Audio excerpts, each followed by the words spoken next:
Kenaikan insentif untuk Ketua RT Sekota Palembang hingga saat ini masih dilakukan penggodokan oleh pemerintah Kota Palembang sambil menunggu payung hukum untuk pelaksanaannya.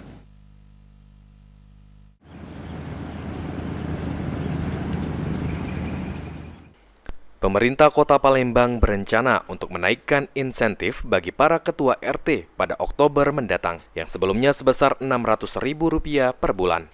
Menyikapi wacana tersebut, PJ Sekda Palembang Afrizal Hashim menyampaikan, saat ini pemerintah Kota Palembang masih mengkaji dan mencari payung hukum untuk pelaksanaan insentif RT tersebut, karena dibutuhkan perwali untuk mengatur hal tersebut.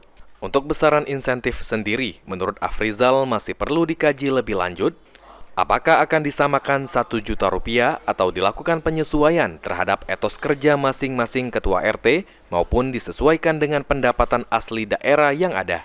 Karena bukan main jam, mereka 24 jam ada RT RW ini di lapangan. Itu yang menjadi kita untuk menaikkan insentif.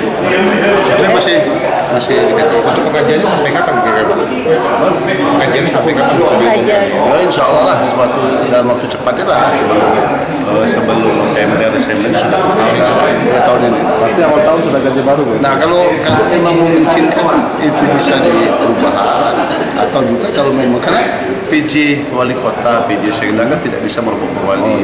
Kita harus harmonisasi ke Kementerian Dalam Negeri juga. Ditargetkan dalam waktu dekat atau kenaikan insentif RT bisa dinaikkan sebelum bulan November tahun 2024 ini. Anugrah Sandi Pratama, PAL TV.